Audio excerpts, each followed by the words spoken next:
Last night saw a less eventful night of protesting at Ferguson. Doesn't mean that a lot of people weren't arrested. They were nearly 50 people. In fact, 47 different people were arrested just last night during the ongoing protests in Ferguson.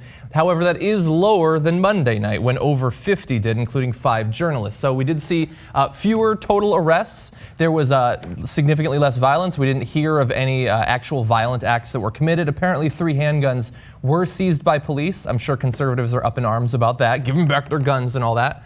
But yeah, almost 50 people arrested, but less overall violence. Now, that does not mean that the right wing is not still saying you need to go much harder against these people, as you'll see in videos that we're about to watch.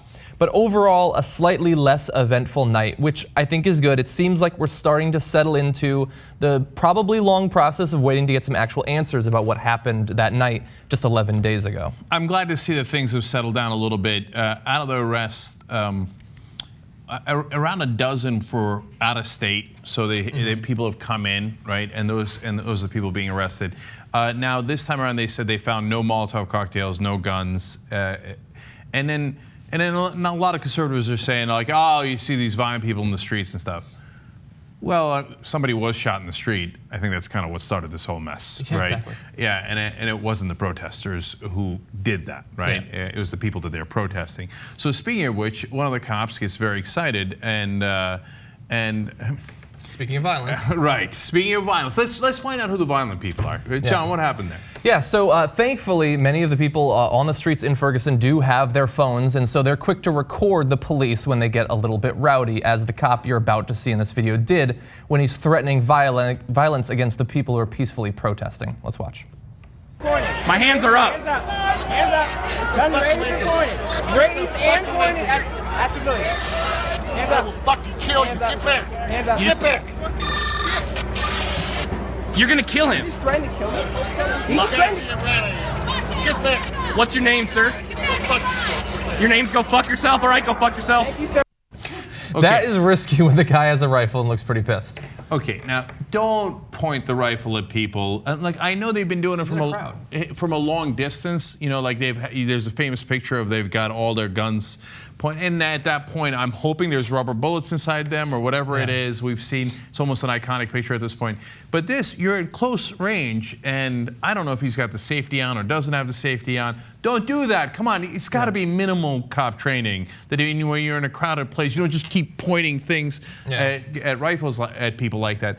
But now the funny twist of the story is now on the internet, he's known as Officer Go Fuck Yourself. Okay. Yeah. And I don't think you're supposed to say that either. And I know cops have guns. We, as the government, the citizens, we've decided to give the cops guns, and from time to time they have to point it at people. So it's far more normal than the reverse. But still, imagine for a second that it's the reverse. Protesters come in, hey, they didn't pull the trigger, they're just pointing the gun straight at the cop. Now my guess is different reaction, right? I've seen a lot of people like showing the pictures from back on the Bundy Ranch. Like you have like 6 or 7 white guys in this case with rifles on their back. Like they would never allow that. They're seizing handguns left and right as it is. And yeah, like that cop, he's from out of the area. We eventually found out, thanks to efforts by the ACLU, that he's from the St. Anne Police Department. So he's at least somewhat removed from the contentious past in the Ferguson Police Department. But he goes in there just expecting, I'm probably going to need to blast someone at close range with my rifle. That's not what your first thought as a police officer is supposed to be. And I mean, I've been following this. We've all been following this now for 11 days. How many cops have been killed during these protests? Couple dozen, must be, the way they're acting. I believe I don't remember hearing of any, though. Yeah, I believe the correct answer is 0, John. Yeah, 0, thankfully. But yeah, he's acting as if he's going into the streets of Kabul or something like that. They all think it is a war zone. People are just walking past them, and you have to have your gun pointed at their cell phone camera. Now, by the way, if you watch that video a little longer, a commanding officer does come and literally puts his hand on the rifle and lowers it and goes, come on, move along, right? So there was a smart cop there that was like, hey, don't be a knucklehead and point this at people. It could go off.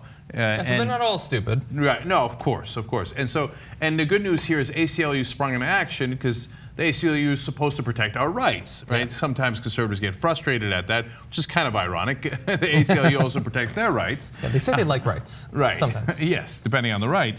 And he has been, this officer has been removed from duty in Ferguson. Now that's though, as far as they've gotten in terms of clarity on that. I don't think he's fired or anything, but he's not in Ferguson. He's been removed from duty there. Yeah. So I think that's the right move. I don't think they'll take further action. That's my guess, right? But he probably went back to St. Anne and realized maybe this isn't the right role for him. Yeah. Well, I mean, it's good that they removed him. That's obviously a good step. We don't want him involved in there. It seems like he's ready to start firing at any second. But it is depressing that, I mean, they ask him his name. You're allowed to ask a police officer his name. You're supposed to be able to get that information.